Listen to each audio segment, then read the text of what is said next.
Where the bad pianos start the show, keys all out of tune, just watch them go. Welcome to Adam and Joe talking nonsense on the Outside Scoop podcast show.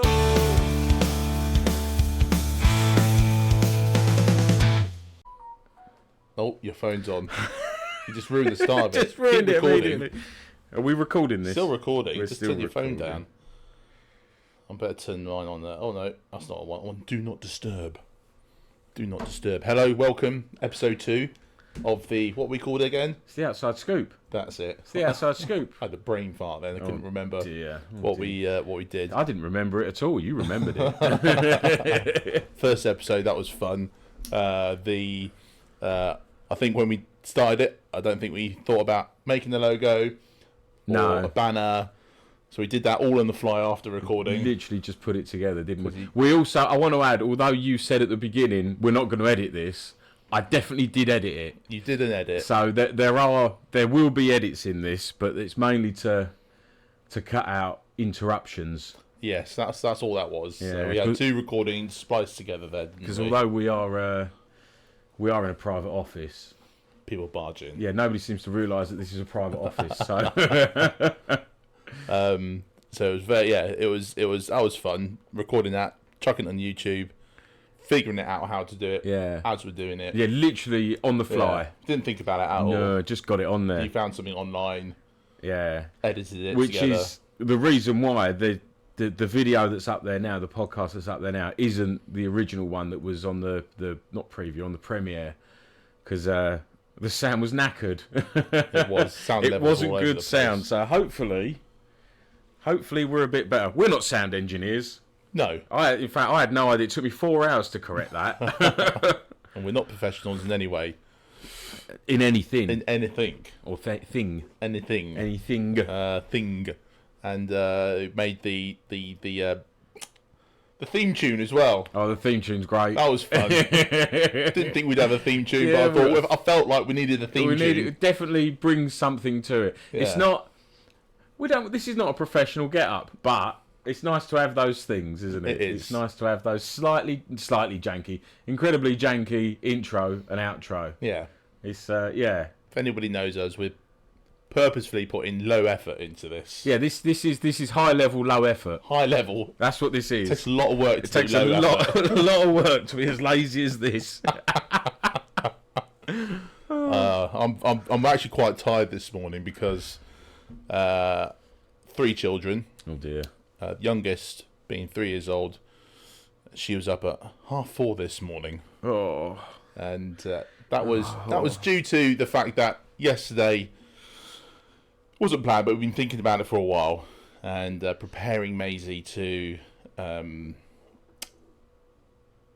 move from co-sleeping to sleeping by herself. What does that mean? Co-sleeping, so sleeping with mother, basically. I thought she had her own bedroom. She does have her own bedroom, Yeah. but so 1 o'clock back. I don't have any kids. Yeah. So. Well, 1 o'clock back. I mean, I to, say I don't have any kids. The only people who listen to this are your kids and my mum. So, Yeah. you know. and my wife. and your wife. So they know. My wife pretends to listen. And my wife listened to make sure I wasn't saying anything naughty. And so we go back to when she was born, and you have the baby in the room with you. Not necessarily in the same bed. In fact, it's frowned upon. We've realised that. Frowny. It's frowned upon to be sleeping in the same bed. But then there's... Can't you roll over and squish them? Isn't that the problem? That's the thing. Yeah. That's the thing. But I think it can be dangerous because, particularly if you're new parents, first child, you're exhausted. Absolutely exhausted. It's the most tiring thing you ever do. And I don't know. I've had some project motorbikes that have been pretty tiring. and you get your second child, you get used to it. Third child, fine. You just forever tired. You know what it is. And so you have them in a cot next to you on the main bed, just so that you can be there with them first 6 months. Bond and parent. Bonding, parenting. It's supposed to be good for regulating their sleep patterns and temperatures. Suppose if they've got someone next to them doing it, Yeah. they Something learn like this that. is what we do. And so she was breastfed exclusively and still continues to be. And that is kind of where the co-sleeping kind of comes into play, because she jumps into bed at every 2 hours having a feed, and then you just fall asleep, and that happens. Anyway, so that kind of pattern stayed for the last 3 years. Oh, okay. And although she'd be put to bed by herself, she'd jump back in with you lot. She jumped back in, or we had the king size bed in her room. So Gemma and Maisie would sleep in the same bed. And it's now that moment to start splitting that off. We've been training her for a while, watching Bluey. Oh? Do you know Bluey? I don't think it's the same Bluey. I don't think we're talking about the same Bluey, but... Do you know of Bluey, the cartoon? Isn't it this cartoon dog? Cartoon dog, that's Australian. They've called Bluey. Yeah. Somehow they've got away with calling it Bluey, a bit like they called Captain Pugwash what they did. What do they call Captain Pugwash? What was Captain Pugwash? What's wrong with that? We're not going any further into it. Are we not? No. This is something I don't know about. I'll read about it later. Yeah, you will find out about it later.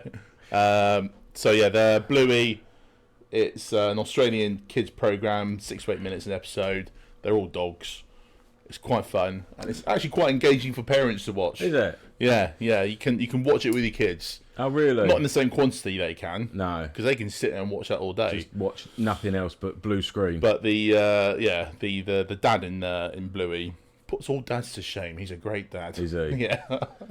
he sets the tone. Anywho, there's an episode on there about I think Bingo is the one dog, and about sleeping by herself in the bed, not waking mum and dad up all the time, right? So on and so forth. That's just a bit like a learning thing as well. Yeah, having your good. It is. There's lots of things. It touches on all the big subjects really for kids. Does it? Whether it's been, but in a playful doggy way. Yeah, sleeping by yourself, moving house. Oh dear. I can't think of any others. Anyway, there's like over 150 episodes of it. I couldn't name them all. So there's this episode. They put it on. It's all about Bingo having a big girl sleep, and we've been putting that into Maisie. Big girl sleep, big girl sleep, big girl sleep. You stay in your own bed. You go stay in your bed. So anyway, yesterday I decided today's the day. Today's the day. Today's the day. Like the starfish from Finding Nemo. Took apart the big bed. Oh, hence the conversation earlier about rounding out Allen keys. Allen keys, right? Yeah. So took apart the big bed. Yeah. And converted the cot bed into a normal bed. Oh, big moves. Because they do that. The cot beds they change into little beds, and then so on and so forth. So did that. Went to B&Q. Went to Dunelm. Got the princess bedding. Got the paint. Painted the walls. It was like changing rooms. It was like changing rooms. Got the job done. And she was very excited to go to bed. Very exciting. And then she got about 4:30. Yeah. And then failed. Well, the normal scenario would have been Gemma to go into the bed with her. Right. But that didn't happen because there was no bed. Brilliant. So that means I got up. Oh dear. And we watched Frozen. Oh, at 4 a.m. Yes. Oh. Oh. It's the first time she watched Frozen, actually. Was it? Yeah, she's very excited. Oh wow. Yeah, somehow she's not watched Frozen in you her need first to 3 you need years. to not make it a thing that right, okay, 4:30 in the morning we watch a film. Yeah, we're not doing that. We're not doing that. Tomorrow's an even bigger day for Maisie. But no, she was very excited by that. Bless her heart. But it did mean I was up early, and I'm now quite tired. Now he's a big sleepy bear. Big sleepy bear. Big sleepy bear. I didn't have any of those issues. No. Well, I haven't got any kids, so No. You went to bed. I went to bed and stayed asleep till about 7 o'clock. And then you got up. And then I got up. It was quite nice. Had a cup of tea. Yeah. Made some toast. Didn't have to make everybody else breakfast. No, I know. I literally only made breakfast. I don't make breakfast for my wife because she never wants what I'm making. Yeah. Ever. So I don't bother. Even when I'm making dinner, I still get ums and ahs. So, we don't make each other. Well, she makes me breakfast because I'll eat anything. But you've been exploring cooking recently, haven't you? I think it's fair to say for the first 30+ years of your life, I wasn't fairly Swedish. No, not 30 years. The first 25 years, yeah, I ate like my dad, dry dusty steak, dry dusty chicken, peas, carrots, potatoes in 3 forms, mashed, roasted, chipped. And that was it, really. And then, yeah, I went on a voyage of... I moved to France, that's what it was. When I was 25, I moved to France. And in France, if you ask for a well-done steak, one of 2 things happens. They either find the nastiest bit of steak and then don't overdo it, or they tell you to leave. No. No, monsieur, no. So I decided it was time to buck up and not eat like that. And yeah, so for the last 10 years, it's been exploring things, but not doing it myself, going out and exploring. And I'll do certain things myself, but the last 6 months has been a true voyage of Michelin discovery. That's what I've been trying to do. And yeah, we've done a few things. We've had a few failures. Yeah. I tried to make a chicken ballotine. That was the rubberiest thing I've ever eaten because I overcooked it in the sous vide. But we made a cracking Côte de Boeuf, didn't we, that time? Yeah. Côte de Boeuf, and what was the potatoes called? I can't remember what they're called now. Was it the... It's the cheesy ones? The cheesy French Alps potatoes. I can't recall. I can't remember what they're called now. now. Anyway, yeah. But that was good. That was good. Then a few other Fleurette. things. No, not Fleurette. No. Anyway. If I remember, we'll say it later. Yeah, but mainly the main thing that I've been learning is Tarte de fleur? No. You carry on. Yeah, can't remember. The main thing that we've been that I've been doing is technique. Technique. There's so much technique to be learnt. There is, isn't there? There's so much technique to be learnt. And it all starts with a sharp, good knife. A sharp, good knife. And I actually went out and bought what I thought was a good knife. And it is technically a good knife. It's got the right shapes, but it don't fit my hand. Big lesson learnt there. I spent 40 quid on a knife, and I can't hold it right. I twist it. Whereas I've got a 15 quid knife that I bought from TK Maxx, which holds a blade, holds a sharp edge nice. But it's a much better blade for my hand. You have to be comfortable, I think, with knives. Yeah. It's yeah. If you're comfortable with it, then you're safer with it, and then you're more able to do things with it. Yeah. Well, this knife that I bought, I was definitely on the verge of chopping fingernails, because it would twist in. I can't hold it straight. So yeah, that's been quite good. I had a bit of an adventure in sous vide. That was quite good. I can't say I've done anything, I've not done anything particularly up there, but the base level technique. I say I've not done anything that's particularly up there. I did follow Escoffier's recipe for what's it called? I can't remember what it's called. Was it the stocks or? No, so I did the stock. I did the chicken stock and the beef stock. Yeah. And then not brown stock. The reduction. Oh, okay. What's it called? You know what? Don't ask me. I am absolutely knackered. My brain ain't working today. Yeah. But I think we are trying to say words are not coming out properly. Thick jelly kind of stuff. Yeah. And no idea. Yeah. One down from stock, isn't it? Well, in terms of reductions. Escoffier, brown stock. This is really boring. Demi-glace. Demi-glace. So I made the Escoffier demi-glace, which is not this modern demi-glace that you see where people take a brown stock and just reduce it down to a jelly. It's you make your brown stock with your beef and veal, and then you reduce that down. Bones, that is. Bones. Reduce that down, but you don't add any aromatics to it. From what I can remember off the top of my head, you don't add aromatics to that. You reduce that down to the equivalent of a stock, and then from there you make a sauce espagnole, which is what I made. That was a very interesting day. I think I didn't quite use the right red wine. It was more of a purple red wine than a red wine. So the sauce espagnole came out a bit funny, bit purple. But still, it Like your tastes... green gravy from Christmas one Oh, time. that green gravy was ridiculous. We'll tell you about that in a minute. And, yeah, so made the sauce espagnole and then reduced the sauce espagnole and the brown stock down. And the whole process took a week. It did. A genuine week. We, to make the original brown stock... I think you were surprised, weren't you? thought You're talking about it. I said, it's going to take you a week. I thought it was going to take me 2 days. And it genuinely took me 5. It took 2 days to reduce the brown stock down, like properly. You got a brown stock out of it after 8 or so hours, but the recipe wants more than that. Yeah. It wants it more. So it reduced probably 3-4 gallons of water, probably 4 gallons of water, I'm going to say, Yeah. down to 3 litres.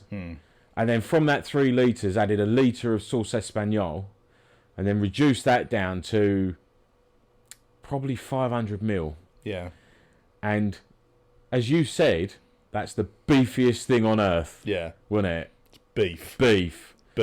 And it was. That was a journey of discovery. I learnt a lot doing that. Yeah. You know. I think when you do these things at home or wherever, you then begin to appreciate why some restaurants charge so much for these things. You think it's just sauce. It's not just sauce. It's not just sauce. To cook the if you're having steak from one of these places, they will give it a glaze over the top, wouldn't they? And yeah, the work is not in cooking the lump of beef. No. You know, to cook your medallion-sized piece of fillet or something like that takes a few minutes. But it's the sauce, it's the glaze they put on top. That takes a week of solid gas usage. Yeah. You know, just burning through gas. So, yeah, it's all about reduction. It's that reduction of flavour to intensify. That's why when you cook at home in an hour, it doesn't taste like it tastes out of a restaurant. No. Because you haven't got 4 days to cook a burger. And you haven't put a stick of butter in everything. No, there is a lot of butter. Butter in everything. Yeah, as we say, butter is a dip. Butter is a dip. Butter is a dip. But yeah, there's so when you talk about things like if you make a gravy out of your beef dripping or your chicken juice, the butter, like you can do it without putting butter in it, but you then put butter in it and it just elevates it, doesn't it? But it also makes everything, a tenner. Yeah. Every single ingredient then costs a tenner, and then you're eating 100 quid's worth of dinner that took you 4 days to make. Yeah. And I think once you start getting into cooking, you remove the fear or a bit more exploratory with what you're doing. You're not so fearful of certain dishes. No. You appreciate things. And this is a good skill to have. Like, I teach my kids to cook, and Maisie, second time I mentioned her today, she knows how to make herself a roux now, which is good. She can do other bits and pieces, but I did the same with my other 2 boys, and they're 7 and 9 now, and they're not fully capable in the kitchen, but but they know they're there, aren't they? When they grow up, they'll go, "Oh yeah, I remember how to do this." Yeah. When they are unleashed. Yeah. They won't be buying their white sauces and... No, well, that's one of the things. They'll be making it all. Things like white sauce, your roux and your bechamels, it is, there's people out there who are listening that know that this is easy. Yeah. Well, when I worked in France, I worked on a fishing lake, and we used to do a lasagna once a week, and we used to buy the bechamel sauce. In France, we would buy the bechamel sauce. Yeah. Bechamel sauce is so expensive in France. For 350 ml, it's like €4. And it occurs to me that it's because everyone in France knows how to make a roux, which in turn means they know how to make a bechamel sauce. Yeah. So there's no market for pre-made bechamel sauce in France. It's just the English that are over there. It's just the English that are over there that don't know how to make this stuff. Yeah, you actually said to me once, it costs nothing to make a bechamel sauce. And I said to you, but we don't have time we don't have time to do it. Yeah. In actual fact, it would have been quicker because we wouldn't have to have gone to the shop and buy it. Yeah. But that's a different story. Yeah, and it takes no time to make either, does it? It doesn't actually make... Yeah, to make a basic white bechamel, no. Yeah. If you want a brown bechamel or a blonde bechamel, it's a bit longer because you just got to cook it, haven't you? But if you're just knocking out lasagna for 30 anglers... Yeah, you could bang together a bechamel in seconds, can't you? Yeah. You have to cook it down a little bit, but by the time you're browning your meat off and everything, it's... By the time you got there, it's done, isn't it? It's done. It's done. Yeah, it's done. But yeah, you then really got into the likes of Anthony Bourdain, and I love a bit of AB. yeah, you're into him at the moment. I love it. I love a bit of AB. I love a bit of all the French guys. I can't remember any of their names at the minute, but all the French guys. I do have a thing for French. Yeah. French, and if I was to go in two directions at the moment, it's hardcore French. Yeah. And probably like Asian. I'm into the spicy rice and noodle thing. Yeah. But I'm not very good at it. I'm not very good at understanding the flavours because it's all new to me. I think the key with that kind of cooking is high heat. High heat. I think where French... Which is quite difficult on an electric stove like I've got. Yeah, I think kind of French cuisine, some will probably be listening telling me I'm all wrong, but I think French cuisine is all about not low and slow, but kind of taking your time a little bit. Yeah. Enjoying the process. There's definitely time to be taken with French cuisine. I can imagine just being in France. Yeah. Bottle of wine open. Every day. Cooking. With your family, chatting. Jean-Pierre, bring me that €3 bottle of Plonk. Yeah. It's not about fast, hard go. No. I think sort of Asian food.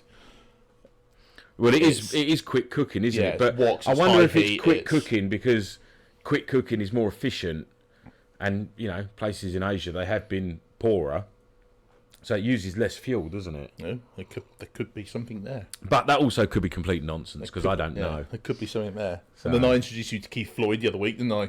Yeah, you did. I did know about Keith Floyd. Yeah. I did have an awareness of him, but I watched Floyd in France and.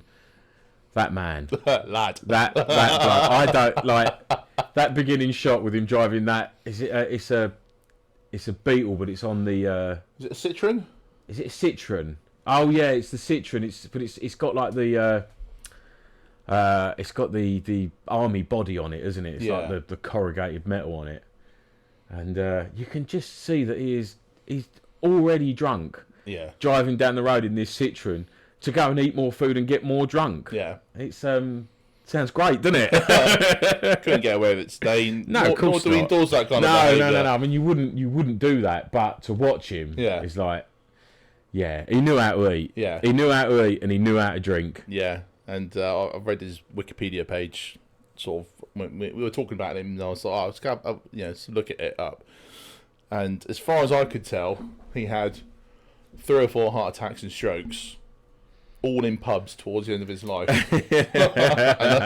think he had this first one, and he's just like, "No, we'll just carry on. Just carry on." He didn't take the warning shot as maybe I should slow down. No, but that was just on Wikipedia, and I don't know too much details about it.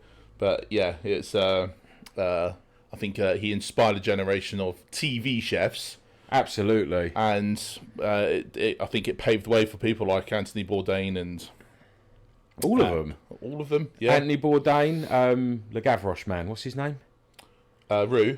Yeah, Michael Roux? Junior. Yeah. Michel Roux Jr. Michel Roux. Yeah, not Michael. Michael. Knock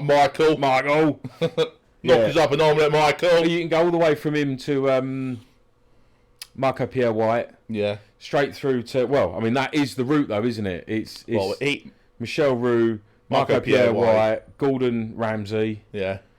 And that's it. That's all of our blokes, isn't it? All the way down to who we've got now. Yeah.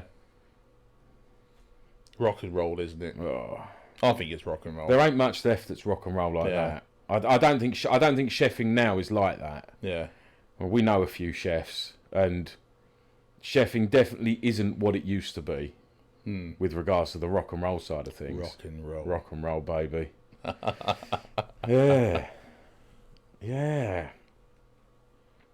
But it's interesting. It's also nice to you can knock the mic. You can make everyday food taste much better. You can. And also, one of the big things that I've learned from it is reducing waste. Before because I've done a few shifts in a kit. Shifts? Yeah, shifts. Yeah. Shifts. I was going to say chefs. I've done a few shifts in a kitchen, and my first shift, I'm a bit of a whirlwind. I leave a mess everywhere. My first shift in the kitchen, the first thing I did was make a coleslaw. and then looked at the mess behind me, and I've never made that mess. Immediately went, oh, I ain't tidying that up again. Oh wait, hang on, I've got to tidy up after myself here. So, and now I work as tidy as possible. Yeah. I spend as much time tidying as I do doing. Yeah. And it's eye-opening, refreshing. So you was in the barn last night. Are we going to talk about the barn, are we? Oh, we can give it a We mention. can go that way. Yeah, I was in the barn last night, tidying away. Yeah. Hence, back to that. Need to tidy up now. Need to tidy up. I've got Can't leave everything everywhere. all the time. So the main project at the minute. Are we going to say the Jag? We're going to say the Jag. Well, they saw a picture of it on the last one, didn't they? There was a teaser. That was the picture. Last year I bought an XJR with Joe's help. But he found it for me. Shocking, I know. Shocking. We picked up here's another one. We picked up a supercharged HSE Range Rover. And we spent a day getting that back because that apparently needed a head gasket. But in actual fact, we're rebuilding the engine now. Yep. Again, another story for another day, but we'll get back to it. Yeah. And then chatting that afternoon, and I was quite keen on an XKR. Joe looks at me and goes, what was it you was after? So, well, I want an XKR. And he went, I'll get you one for $3,000. I'm like, you won't? And he has a look, and he goes, what was it about the XKR you wanted? I said, I wanted the supercharged V8 engine. And he says, there's an XJR here. In fact, there's 3 or 4. And they range between $3,000 and $4,000. 3, 4, 4.5. Yeah. And he sent out the messages. And one came back saying, I will accept $2,500, but you can't knock me down a penny more. Not a penny less. And we had a look at this, and it was the full fat 2001 plate XJR. Anyway, we picked it up. We got did. it. We left Penrith at 5 o'clock in the morning. Oh, God. Because the guy was like, You got to pick it up. Well, we just wanted it there and We there. wanted it We're now. like, we need to get it now. We're not waiting till the weekend. No. We'll pick it up now. And the bloke went, well, you can pick it up tomorrow. This was like a Thursday or something. Something like that. He said, you can pick it up now, but you got to pick it up at 8 o'clock because I've got to go to work. Yeah. So we're like, right. Was it Preston? No, it's Newcastle, but that way. Yeah, the Manchester-Newcastle way, wasn't it? Not fake Newcastle. Not the Newcastle way. Yeah. Yeah. Spent a year on it last year, playing with it, driving it, MOT'd and that. Run it in for MOT October, I think it was. Yeah. And it failed, but it didn't fail on the things you thought it would. It is a bit brown underneath, but it has been undercoated, undersealed, so there's not huge amounts of rust. There's been quite a few rust repairs. It failed on the exhaust, which was rust, the big hole in the catalytic converter. Failed on the handbrake, and it failed on tyres, which I thought was pretty good for that car. 170,000 miles. Been looked after, but it has got 170,000 miles. Loads of service history on that car. 2 books of service history. That was the thing, wasn't it? We really picked up a winner there because we got down there and the guy was... he was a car enthusiast, wasn't he? Yeah, he had a Bentley. He had a Bentley, and I think he had this Jag. Not my microphone. Oh dear, don't do that. That's unprofessional. He had this Jag, which he brought from his neighbour or his dad's friend or something like that. It was something like he knew where he bought it. He told us anyway. He knew the car. He knew the car. He knew it'd been looked after. Yeah. His Range Rover was in for service, as they always are, and as they always are, and whatnot. And so he brought this Jag as his runabout for a few months. And, but when we went down there, he was an enthusiast. He had a Bentley on the drive. Oh yeah, he had cars, didn't he? And it was a good drive. It weren't a muddy driveway with stuff under tarpaulins. It was, it was a big driveway with 4 or 5 cars under proper covers and stuff like that. I remember when we got there. We got out of the car. It was still early morning. Yeah. And I think we got there about 7:30. It was February as well. Wasn't it? February. Didn't feel cold, did it? Do you remember? Oh, it was lovely looking. It was a lovely day, and the mist was rising. It was perfect. The sun was just coming above the horizon. There's 2 things we should have been doing that day: either buying a car or going fishing. That's what that day was. The only thing that was missing was some sheepskin coats. Oh yeah. And then we would look the part. But proper half a daily. When that Jag first started up, lovely. You'd never been close to one of these before, and you went round the front to open up the bonnet, didn't you? Yeah, because it opens the other way around, doesn't it? From the rear, yeah. Yeah. So that but wonderful example of an XJR. Yeah. For a high mileage hero. Yeah. Yeah, it's huge amount of service history, Yeah. great interior. The driver's seat's a little warm, but I've given it a little bit of leather food, and it seems to be. Yeah. It hasn't got any worse, that's for sure. Bodywork's clean. Yeah. There's a few patches here and there, but It's gonna have patches of. It's got a it's little straight. 5p on the bonnet, and the arches have got just the start of some rust, Yeah, which can be attended to. We can get to that. We can deal with it. we can deal with it. So And it's just it's lovely. And, it's lovely. I've been thinking, oh, it would be lovely to have a pair of XJRs. Wouldn't be lovely to have a pair, but I've just not found another one which is just as clean At that for price. the same money. Yeah, £2,500 for a clean XJR. Really good, really Yeah. good. They're already 8, 9, 10 grand these cars. Yeah, ours has got 170k on it, so that does detract from the value. But you can't buy one for any money close to what we bought ours at. Yeah. Nowhere near. Not unless it's a bucket, And a proper bucket. a proper bucket, Proper bucket that's got 3 months left on the MOT. proper Charlie bucket. Yeah. And it's gonna be a keeper, that one. It's gonna be a lovely little car. Not And, getting rid of it. no, Nah, never No. getting rid of it. That's why I'm putting so much effort into it. yeah, So much effort into it. Fix Oh. the exhaust. Yeah. That's done now. Got the handbrake done. But the wheels, Joe. Oh, the wheels. lovely wheels. Lovely wheels, but You made the job bigger. yeah, the job got bigger. The job gets bigger for us, but I made the job. The wheels needed a refurb. They were tatty, especially they're split rim. They're BBS Milan, so they're 2-piece rims. And the barrels on the front left there was no paint left on it. It was absolutely knackered. And they've got spats on them, little like stainless steel rings that go around the outside rim. And this front left one had been battered up. And rather than just put new tyres in it, like the MOT said I had to, I decided to refurb the wheels. And I've now worked out it's about £1,000 it's going to cost me. I've probably already spent 200 quid trying to just get them apart and get them stripped. So, yeah. Yeah, you got on with the job and then went, oh, hang on, this is going to cost me a lot of money. And I wish I'd just put it back together. Yeah, should have just gone, hang on, this is going to cost me £1,000. Maybe I'll do that next winter. Yeah, I should have just put tyres on it. But I'm here now. You're into it now, aren't you? So I bought some paint stripper to get the paint. I've tried a few and I've had to get some old proper stuff now. Yeah. Yeah. So that should Top be shelf. Top shelf stuff, yeah. Black You've market. got to sign a disclaimer and everything. Yeah. Yeah. So that should be turning up and we can get them stripped. It'd be Get nice if you could get that ready for the summer and just have a bit of a laugh on that. I am pushing forward as hard as I can on it. I sent it to you yesterday. I saw that the convertible A4 V6. That was nice. That was a nice looking bit of fun, And it wasn't wasn't it? a lot of money, was it? Less than £2,000. But then there's one in Newcastle, proper Newcastle. Yeah.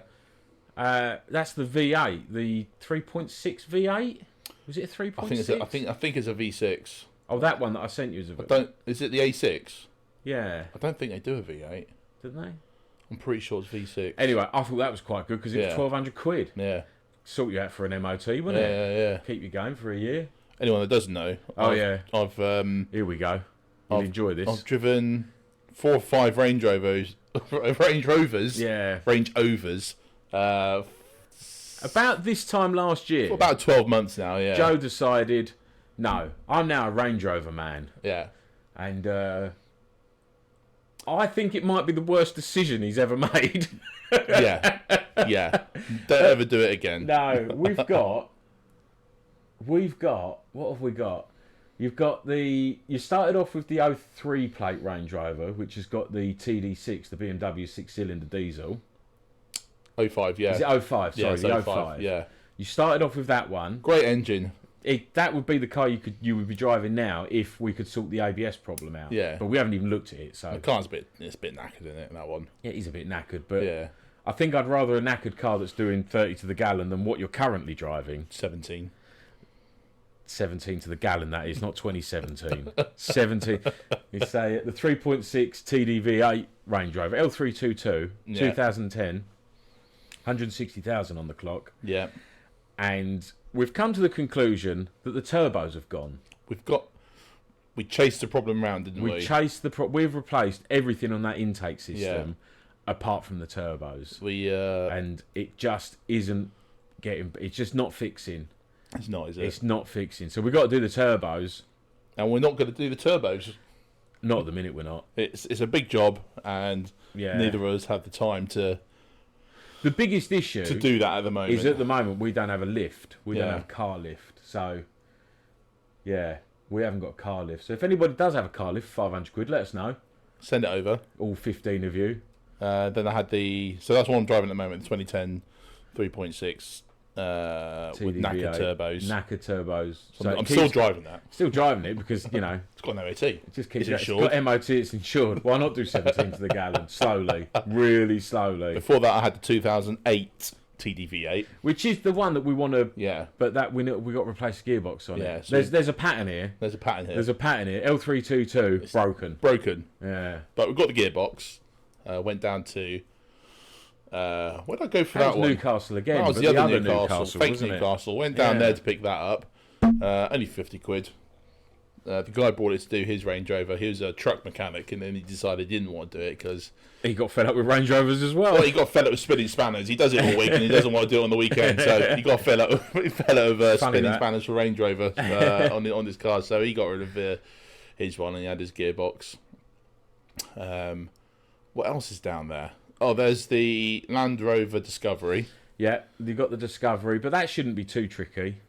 That's just waiting on you to pick up the bits, really. Yeah. It's just got a few braking bits and a bit of suspension work that needs doing, but that really needs to be what we fix and send you back out on. Yeah, it's nothing too invasive with that one, is there? It's no body off, it's wheels off, change the bits and pieces and bolt it back together and off your pop, Off your pop. isn't it? Off your pop. It's just doing it. Yeah. It's just doing it. I'll get there one day. You're pretty busy, so I'm busy, you're busy. we're both busy. We decided to add this to our schedule Yeah, as why well. not? Why not do this as well?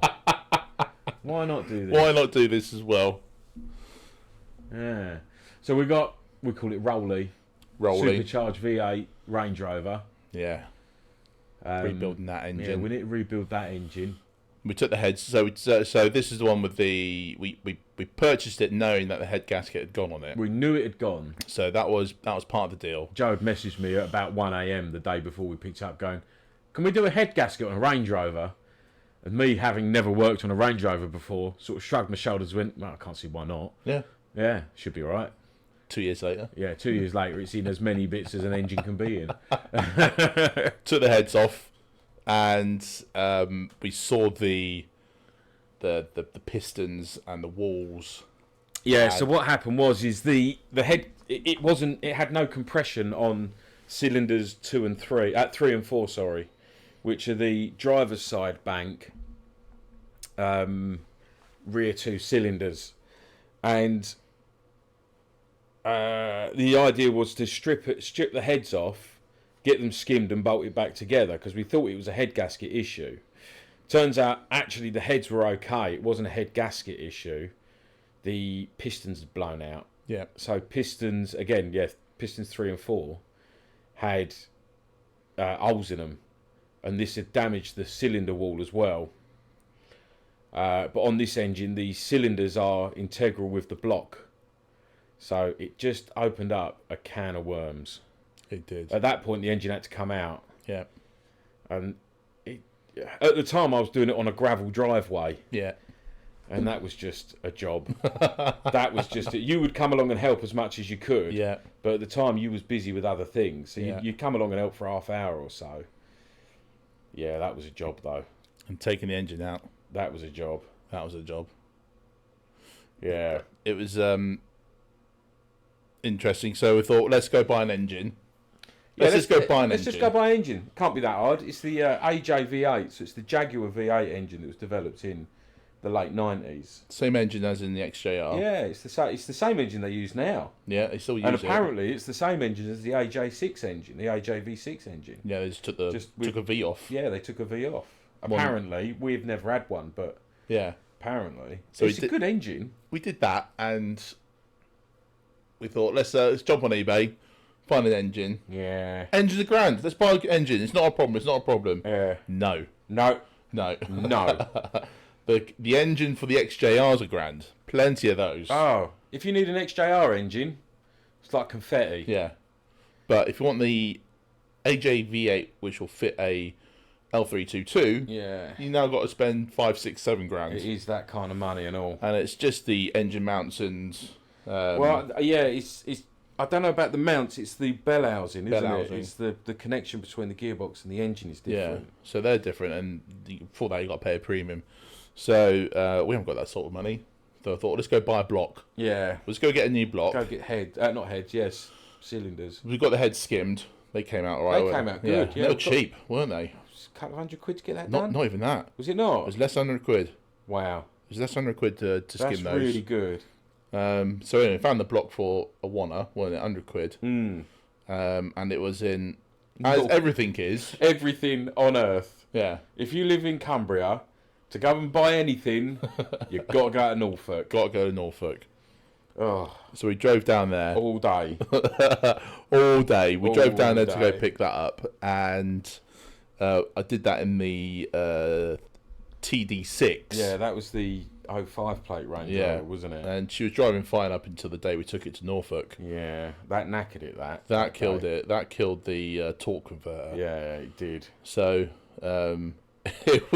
about halfway down there, It started juddering, didn't it? started juddering. We had to stop for hard. lunch. We had to stop. It was juddering. It was a hot day as well, wasn't Oh, it? it was, wasn't it? It was a hot day. The aircon wasn't working, but No. we, so what? That's fine. That didn't matter. It's Yeah. not like it's 45 degrees. A hot day here is 24, isn't it? Yeah, So, but a hot day, aircon wasn't working, and it just felt like the heat, the driving, it just killed the torque converter. which is not something we can't do. No, It's just, again, it's another job on the list. but spent 5-6 hours in a juddering Range Rover. Yeah, it started to get a bit queasy after a while. Yeah, good day though. Good fun day. We picked it up, measured it out, Yeah, did that. It should go together. It should be alright. Got to buy pistons for it yet. got to buy pistons.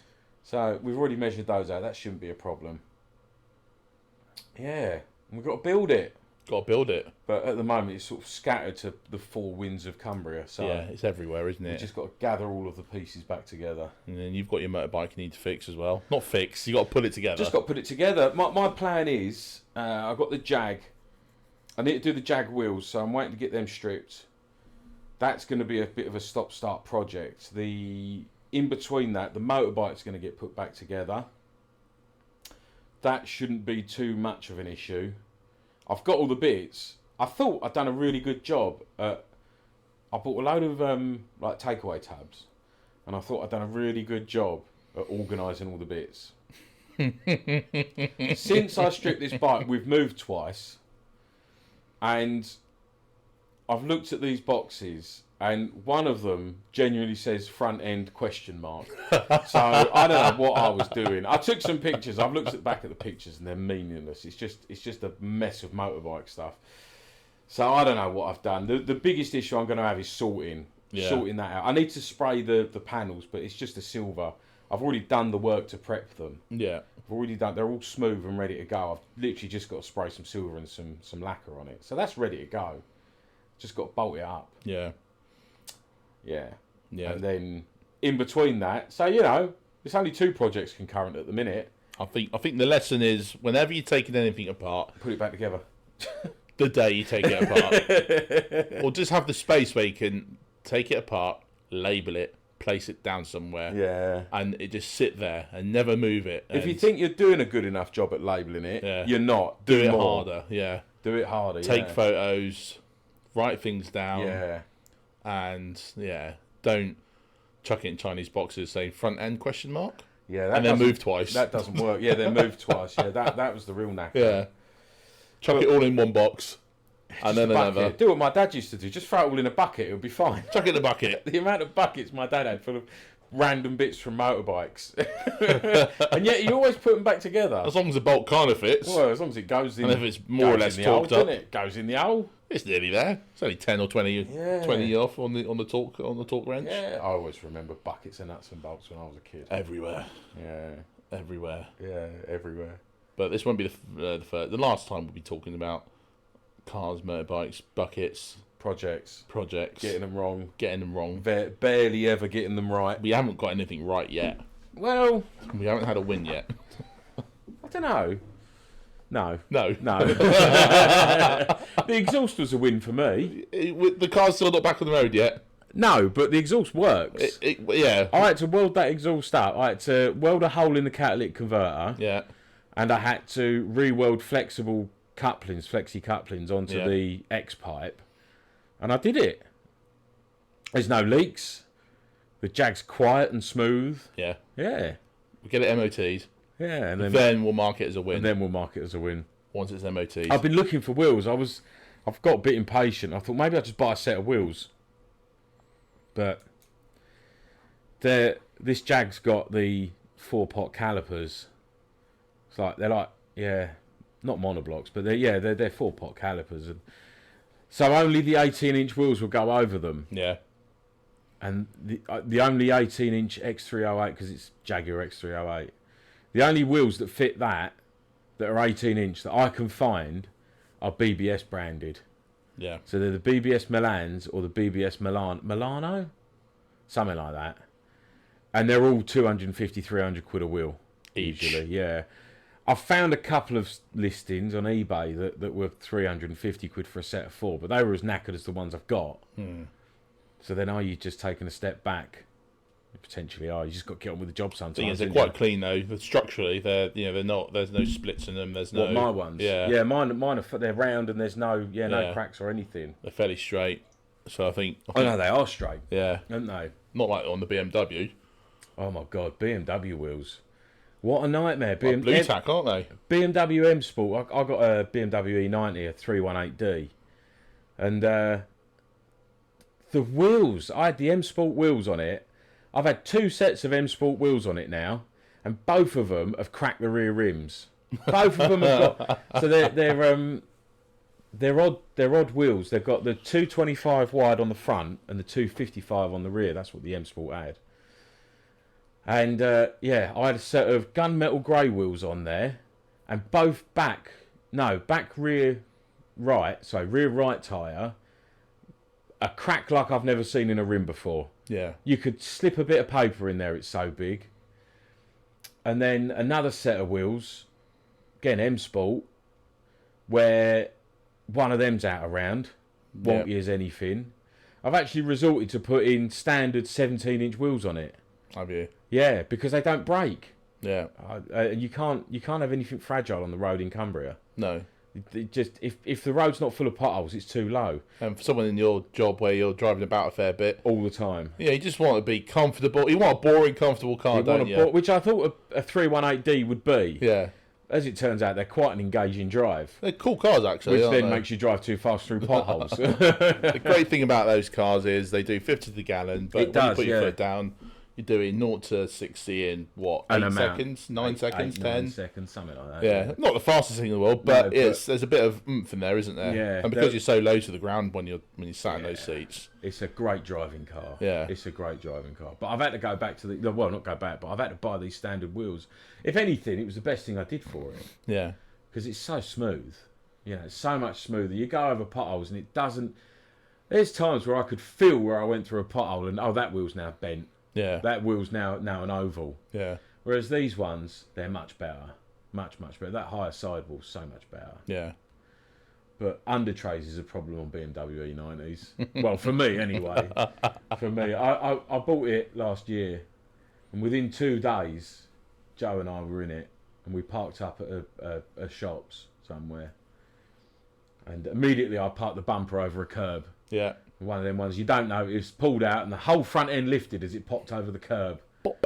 Didn't it just? It looks like your shoes when your soles come off. Yeah. Flapping about. Floppy bottom lip. So the other day I pulled that off. That's now been removed. Yeah, Yeah. Got to put a new one on, yeah, but this was more damage control than repair. yeah. I'll get another one ordered and I'll get that bolted under there. I'm not particularly precious about that car. It's Want not to keep it running as long as possible. Yeah. But it's not, it's not going to be a forever car. It's not a collector's item, is it? It'll never be a collector's No. item. It can't be. It's a 318. Yeah, there's hundreds, It's millions of them. About as bog standard. It's even a saloon. It's not even a, it's not an estate or anything interesting. Saloon. Yeah, it just blends into the road, doesn't Into it? the background. So I think we'll call it time there. Calling it. How long's this one been? Ooh, 49 minutes. 49 minutes. Well, that's about an hour. It's about, yeah. Yeah. Yeah. Yeah. And I think, we'll get outside later today. Sun's shining. Look at it. Lovely day. Lovely day. It's nice to have a bit of sunshine for a change. need it. Yeah, I Need had it a now. barbecue last night, and we still had that northeasterly wind, and it was just, I was fighting it, but we did the barbecue Like anyway. you said, your first barbecue's always got to be rubbish. Yeah, If you have a disappointing first barbecue, Yeah. the rest of them are good. the rest of them are good. You Yeah. just got to start the season off with a little bit too cold. Yeah. You haven't quite got your heart into it. No. Everyone keeps going indoors and coming out asking when dinner's ready. Yeah, And you're out there freezing going, it'll be done when it's done. it'll be done when it's done. But hopefully we'll have the nicer weather. It's trying to come through. It's trying. The sun's strong. Yeah, The sun's strong. You can feel the energy. yeah, It's just the climate. The climate is not letting us have it. it's not. It's not letting. But we'll get there. We'll get there. We'll get there. Anyway, I've been Joe. I've been Adam. Thanks for listening. See you next time. Ta-da. Where the bad pianos start to show, keys all out of tune, just watch 'em go. Welcome to Adam and Joe talking nonsense on the Outside Scoop podcast show.